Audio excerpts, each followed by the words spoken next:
Avec cette question que nous vous posons, est-ce que l'armée française doit quitter le Niger, où manifestement elle n'est plus la bienvenue? Je rappelle qu'une junte militaire a pris le pouvoir contre le président élu Bazoum et que cette junte militaire a déclaré ceci au sujet de l'armée française il y a quelques jours. Face à l'attitude désinvolte et à la réaction de la France relativement à la situation interne qui prévaut dans notre pays, le Conseil national pour la sauvegarde de la patrie décide de dénoncer les accords de coopération dans le domaine de la sécurité et de la défense avec cet État. Il y a 1500 soldats français présents au Niger dans le cadre de la suite, évidemment ça s'appelle plus comme ça, de l'opération Barkhane. C'est presque la dernière présence française dans le Sahel avec les troupes qu'on a encore notamment du côté du Tchad et du côté de la Mauritanie. Est-ce que l'armée française doit partir de ce guêpier en quelque termes? On peut en parler avec notre invité Pierre de Jong. Bonsoir à vous. Bonsoir. Bienvenue sur Sud Radio. Bienvenue à vous, mon colonel. Vous êtes vice-président de l'Institut Thémis, ancien colonel des troupes de marine et auteur de ce livre, Agir entre les lignes, les sociétés militaires privées, Wagner, Blackwater, Mozart et les autres. C'est publié aux éditions Mareuil. On va reparler du groupe Wagner, les mercenaires russes, justement. Est-ce qu'ils vont bientôt remplacer l'armée française au Niger? Mais avant ça, faisons un point sur la situation. Je le disais, 1500 soldats français présents au Niger en vertu des accords que nous avons avec le gouvernement, renversés par les putschistes. Qu'est-ce qu'on va faire dans une telle situation dans les heures qui suivent? Ça va être quoi les actions de ces soldats français, Pierre de Jong? Alors vous savez, on est aujourd'hui entre le marteau et l'enclume. Pourquoi? Parce qu'on s'est réinstallé au Niger depuis à peu près un an, après notre départ du Mali. Et donc, on a installé un dispositif qui était destiné, théoriquement, à lutter contre le terrorisme, avec 1500 soldats, appuyés par le dispositif qui est actuellement en place à Djamena. Au passage, il n'y a rien en Mauritanie, il n'y a pas de troupes. Donc, encore une fois, on a un dispositif qui est relativement resserré, relativement efficace, qui était destiné, en fait, à appuyer simplement l'armée nigérienne. En aucun cas, est destiné, si vous voulez, à agir en première ligne. Pourquoi? Parce que la France a fini par percevoir l'intérêt qu'il y avait à ne pas être exposé systématiquement en cas de conflit. Le problème là aujourd'hui, c'est quoi? C'est que la situation est absolument incroyable. C'est qu'on est dans un pays qui a fait appel à nous, il était d'accord à partir d'accords, etc., était d'accord sur notre présence, et là maintenant, il est en mesure de rétorsion suite à notre prise de position, souhaite qu'on parte. Là, c'est un imbroglio diplomatique incroyable, parce que si on reste, c'est incroyable, d'autant que l'ensemble de l'Afrique aujourd'hui nous critique sur notre positionnement, et si on s'en va, ça veut dire qu'on donne, on va dire, un blanc-seing quelque part aux putschistes. Donc la situation est absolument ingérable, et aujourd'hui, je pense qu'il doit y avoir une espèce de, il doit y avoir des mots de tête dans les chancelleries. Effectivement, parce qu'on ne sait pas du coup à quel gouvernement obéir. Est-ce qu'on doit obéir à celui qui a été renversé mais qui a signé ses accords avec nous, ou au contraire à celui qui a pris le pouvoir et qui nous demande de partir? Tiens, justement, on pourrait parler aussi de cette opération militaire, ces opérations militaires dans le Sahel depuis près de 10 ans. Plus de 50 soldats français y sont tombés pour lutter contre le terrorisme dans des pays où ils ne sont manifestement plus les bienvenus. Alors ça aurait pu être Hector, et on est ravis que ce ne soit pas votre cas, en tout cas que ça n'ait pas été votre destin. Bonsoir à vous, mon cher Hector. Oui, bonsoir. Ça n'a pas été mon destin, mais j'ai fait l'Afghanistan où il y a 90 de mes camarades qui sont morts. Exactement. Et pareil, on s'est fait, encore une fois, un beau gâchis en fait. Question qu'on pose tout bêtement, parce que je pense que vous vous reconnaissez en tant qu'ancien militaire. Est-ce qu'on doit encore envoyer nos soldats se battre contre le terrorisme dans des conditions très difficiles et dans des pays où en plus ils ne sont plus les bienvenus? Qu'est-ce que vous en pensez en tant qu'ancien soldat, Hector? Alors, de toute façon, le soldat est aux ordres des politiques. Donc, il y a deux solutions. Soit on continue à se battre, mais on accepte qu'il y ait des pertes, et surtout qu'il y ait des pertes en face, parce que militairement, la junte, on a la capacité de la virer, parce que ça aurait été dans les années 70, un truc comme ça. Il y aurait eu des avions qui auraient atterri, les putschistes auraient été virés en 8 heures et un autre gouvernement aurait été réinstallé. Et c'était les grandes heures de la France-Afrique. C'était les grandes heures de la France-Afrique. Maintenant, politiquement, on ne veut plus assumer, soit on retire nos troupes, mais par contre, ce sont des mesures de rétention par rapport à cet État, c'est-à-dire qu'on n'aide plus leur développement, évidemment, et surtout on ferme nos frontières et nos troupes, elles servent, on va dire, à rendre notre pays étanche, plus d'immigration clandestine en provenance du Sub-Sahara notamment. Et on les laisse se démerder, au final, vous voulez plus de nous? Vous voulez plus de nous, vous vous démerdez avec les Russes, et je pense que le collier russe va être un peu plus pesant, et chinois d'ailleurs, va être un peu plus pesant que, on va dire, le paternalisme un peu à la française. Et à mon avis, dans quelques années, ça va être comme en Madagascar quand les Russes vont s'en aller. ils n'auront plus que leurs yeux pour pleurer. Et ils se démerderont avec leur groupe djihadi. Et on rappelle d'ailleurs que le groupe paramilitaire Wagner est présent dans plusieurs pays francophones, pas tous aux prises avec le terrorisme. C'est le cas notamment de la République centrafricaine où le groupe Wagner est présent. Parlons-en avec vous. Merci beaucoup mon cher Hector de nous avoir appelé pour témoigner au 0826 300 300. Parlons-en avec vous mon colonel Pierre de Jong, puisque vous êtes aussi, vous avez écrit sur le sujet, spécialiste de ces sociétés militaires privées. D'abord, ce sont des mercenaires ou ce sont des vigiles ? Clairement, Wagner, c'est un groupe de mercenaires, puisqu'en fait, on peut considérer qu'à peu près, il n'y a qu'un tiers, ou on va dire la moitié du groupe Wagner est constitué de Russes. Le reste, c'est des Ukrainiens, c'est des Syriens, c'est toute nationalité confondue. Il y a même des Français qui sont dans le groupe Wagner. Hein. Il y en a beaucoup ? Un certain nombre. On estime à 10 le nombre de soldats français qui sont dans les rangs de Wagner. Ben, c'est normal. Enfin, il veut dire qu'il y a les Américains, les Anglais, il y a vraiment pour tous les goûts. Donc c'est effectivement un groupe mercenaire. Et de toute façon, le groupe Wagner se présente comme un groupe mercenaire. C'est comme ça qu'ils s'appellent entre eux. Ils se considèrent comme des mercenaires. Bien que Vladimir Poutine, le président russe, ait fini par dire publiquement que c'était le gouvernement russe qui avait financé et armé le groupe Wagner du début jusqu'à la fin. Il l'avait dit quelques heures après la tentative de mutinerie d'Evgeny Prigojine. Est-ce qu'il y a une chance que l'armée française parte du Niger dans les heures ou les jours qui viennent, Père de Jong ? Alors c'est la question centrale. Aujourd'hui, vous voyez bien que l'État nigérien, enfin l'État de transition, l'État qui vient d'arriver aux affaires, demande notre pouvoir, demande notre départ. Est-ce qu'on est capable de dire non ? C'est extrêmement compliqué. Encore une fois, ça fait partie des décisions qu'on va prendre et on ne peut pas, si vous voulez, rester présent contre un gouvernement. C'est absolument impensable. Donc la situation est impensable. Soit le président Bazoum revient dans le très court terme, dans les heures qui viennent ou dans les jours qui viennent. À ce moment-là, on pourra rétablir la situation. Mais le problème aujourd'hui, c'est que la CEDEAO s'est engagée un petit peu vite, si vous voulez, en lançant cet ultimatum au Niger, et on voit que les Nigériens, si vous voulez, résistent à cet ultimatum. Et dès lors que la CEDEAO n'est pas crédible, puisqu'aujourd'hui la CEDEAO a annoncé ce matin qu'elle avait besoin déjà un petit peu de temps pour pouvoir intervenir. Et quand même elle interviendrait, et clairement la CEDEAO n'a pas les moyens logistiques, les moyens de transport, les moyens de soutien, les moyens d'appui nécessaires à une opération dans un pays voisin, donc c'est extrêmement difficile. Je veux dire que la France, de toute façon, aurait été impliquée d'une façon ou d'une autre, de facto, si vous voulez, dans ce... Alors, pas en premier échelon, bien évidemment, mais en deuxième échelon. En d'autres termes, les seuls qui soient en mesure militairement de mettre fin à ce putsch, c'est l'armée française, et cette armée française n'a pas envie, en tout cas, de le faire. On est d'accord ? Elle aurait dû le faire tout de suite. Comme vient de le dire votre intervenant précédent, ce genre d'affaires, on le traitait en général dans la nuit. Au matin, il y avait 300 hommes qui débarquaient et puis on rétablissait le pouvoir. Oui, mais alors pardon, parlons aussi de ce qui fâche, malgré tout, mon colonel. Si la France est décriée dans cette région du pays, c'est parce qu'elle l'a trop fait, ce genre d'opération militaire. Et c'est justement que la France-Afrique est absolument vomie par une partie de la population qui n'est pas nécessairement poutinienne. On peut le reconnaître quand même, ça. C'est pour ça que c'est terminé. C'est un mode de fonctionnement qui est totalement terminé depuis quelques années.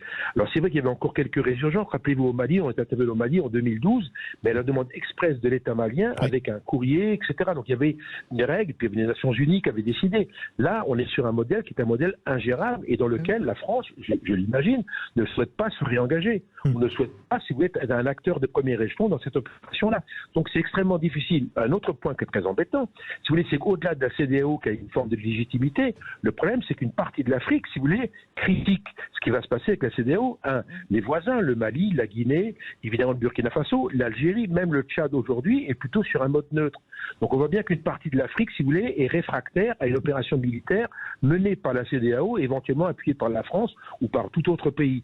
Donc la situation est absolument ingérable. C'est ce qui me fait dire que j'imagine qu'il n'y aura absolument aucune opération militaire en provenance de la CEDEAO en direction du Niger dans les semaines qui viennent. Et donc il n'y en aura pas de française non plus, et donc les putschistes resteront au pouvoir. Écoutez, c'est un problème politique. À ce moment-là, il y aura une pression qui se mettra en place, une pression que je qualifie de diplomatique, de diplomatique, d'économique. Déjà, on a supprimé les vols Air France en direction de Niamey. Oui. On les a également supprimés en direction de Bamako et en direction de Ouagadougou. Donc la France prend des mesures de rétorsion. Mais malheureusement pour nous, c'est encore une fois une zone d'intérêt, une zone d'influence. Et malheureusement, si vous voulez, toutes les décisions qu'on va prendre, elles contrecarrent ou elles nous empêcheront de revenir plus tard. Donc si vous voulez, c'est une espèce de coupure. On essaie une espèce de coupure. Ce qui me fait dire quelque part, encore une fois, c'est que ce coup d'État au Niger, et c'est vraiment le pire cas qui puisse arriver. C'est un cas d'espèce, c'est le pire cas qu'on puisse gérer, dans lequel on a les pieds et poings liés. Si on intervient, on sera critiqué. Si on n'intervient pas, on sera critiqué dans tous les cas. Donc encore une fois, on est vraiment coincé. Effectivement, on est coincé. Faut-il rappeler nos soldats, en tout cas? Corinne Tapiro. Je ne sais pas s'il faut les rappeler. Ce qui est surtout étonnant, c'est que lorsqu'on s'engage sur des opérations comme celle-là, on doit bien, au moment où on s'installe, envisager les solutions de retrait. Et les solutions de retrait, à mon avis, elles auraient dû être déjà mises en œuvre, au moins sur une partie de nos soldats, parce que le premier ultimatum qui a été donné de 7 jours, ils s'en sont moqués. C'est le Conseil national pour la sauvegarde de la patrie, ça s'appelle CNSP, s'en est moqué purement et simplement, et ça lui a permis en même temps d'obtenir une certaine compassion et en tout cas une certaine amitié, une éventualité d'alliance avec des pays tout autour. Moi, je voudrais savoir qu'est-ce que la France a réellement à perdre à retirer aujourd'hui ses troupes, puisqu'au final, elle est bien seule aujourd'hui au Niger. Pierre de Jong, en un mot. Alors, c'est un vrai sujet. Aujourd'hui, si vous voulez, si le gouvernement nigérien n'accepte pas ou souhaite que nous partions, nous allons partir.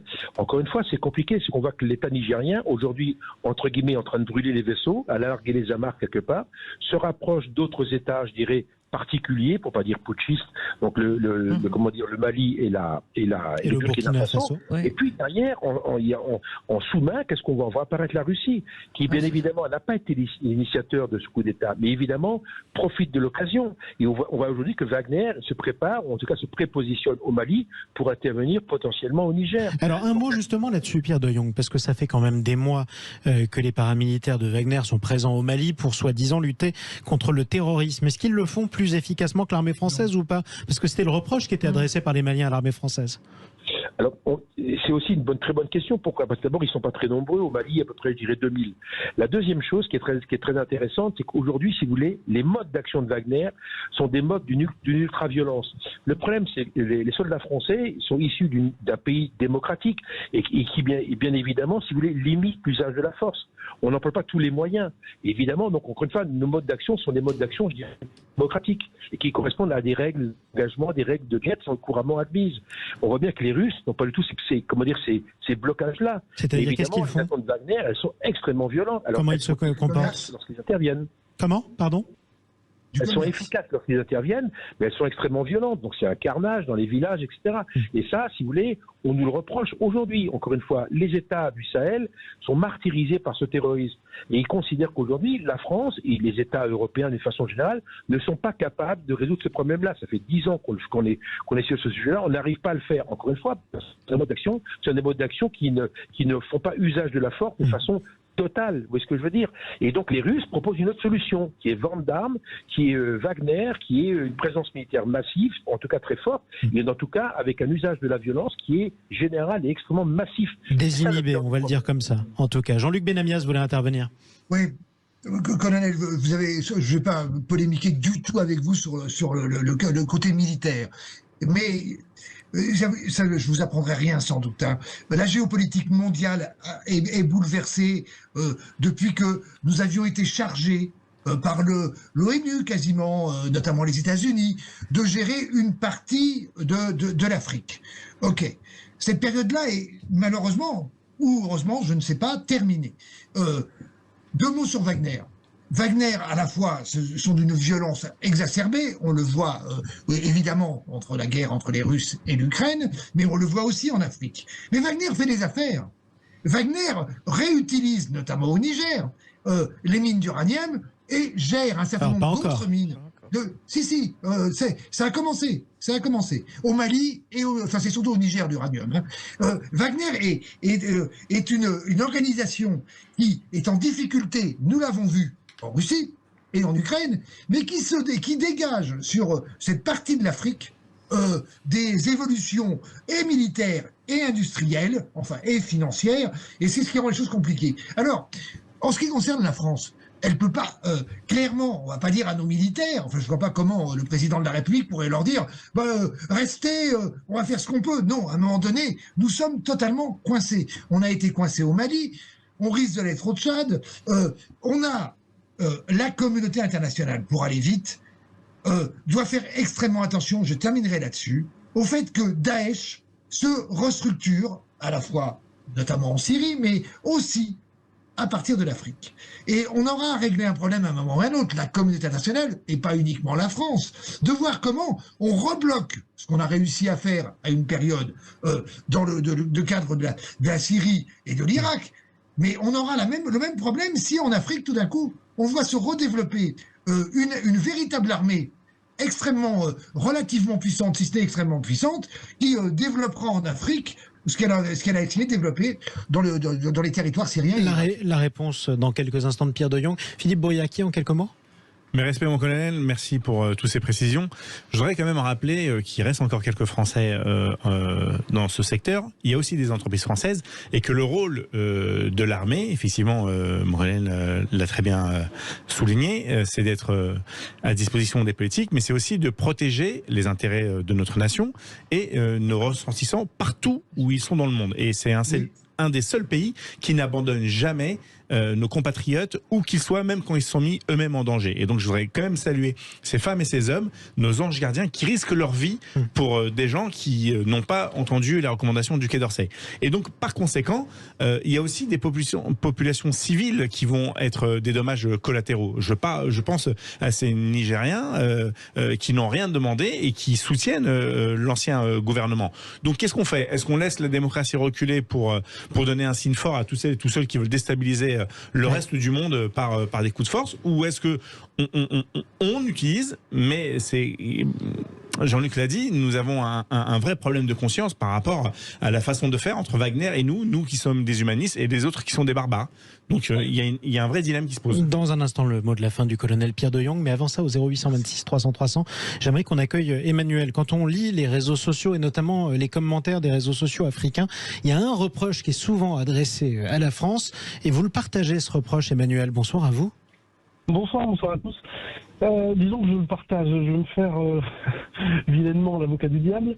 Moi, je suis né en Afrique, j'ai grandi enfant en Afrique. Et en fait, il y a un point majeur sur lequel chacun d'entre nous souhaite fermer les yeux, c'est qu'en fait, on fait partie d'une grande hypocrisie globaliste. En fait, on pille l'Afrique, clairement. Quand vous dites on, la France ? Mais tous les pays occidentaux et développés, c'est ça qui nous fait peur, c'est qu'en fait l'Afrique se développe aujourd'hui. L'Afrique s'émancipe, la France-Afrique c'est fini. L'Afrique a décidé de taper du poing sur la table en disant maintenant ça suffit, on va se débrouiller tout seul, parce qu'en fait les ressources on les a.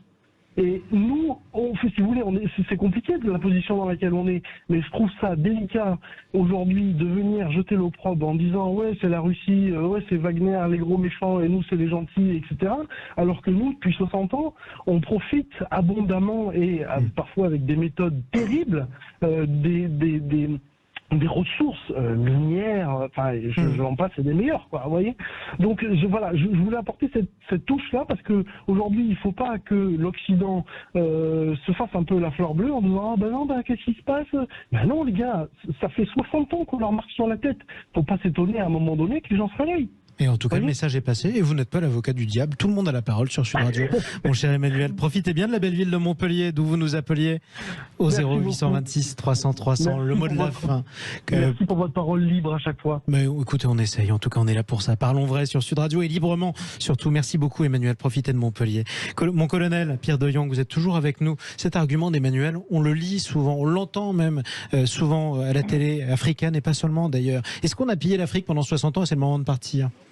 D'abord, actuellement, les temps ont vraiment changé, et l'Afrique a un nouveau regard sur nous, parce que l'Afrique s'est ouverte, l'Afrique elle s'est développée, l'Afrique s'est autonomisée, et ça, on l'a peut-être pas fait bien vu. Le deuxième point, je pense que honnêtement, on n'a pas pillé l'Afrique. Je pense qu'il y avait un rapport gagnant-gagnant qui s'est mis en place, sachant que les États africains, ça fait belle lurette que les États africains sont capables d'exprimer à la France ce qu'elle veut, ce qu'elle veut pas. Vous savez, moi je travaille en Afrique quasiment toute l'année, je croise en longueur d'année des Chinois, des Turcs, des Russes, des Américains, des Suisses, des Hollandais, des Allemands, que sais-je, évidemment. Etc. Qui sont ouverts. Alors, c'est vrai qu'il y avait une forme de prééminence française qui était liée à la langue. Il y avait un monopole auparavant qui n'existe plus, c'est ça que vous nous dites. Voilà, je pense. Et là, maintenant, le Niger C'est une espèce de fin de partie. Ça, clairement, c'est un coup de semonce extrêmement important. Et il est temps, entre guillemets, comme on dit, il est temps de retirer les doigts de la prise. Parce que là, on est vraiment dans... Retirons les doigts de la prise. On va rester sur ce mot-là parce que la liaison téléphonique, malheureusement, se dégrade avec vous, mon cher colonel Pierre de Jong.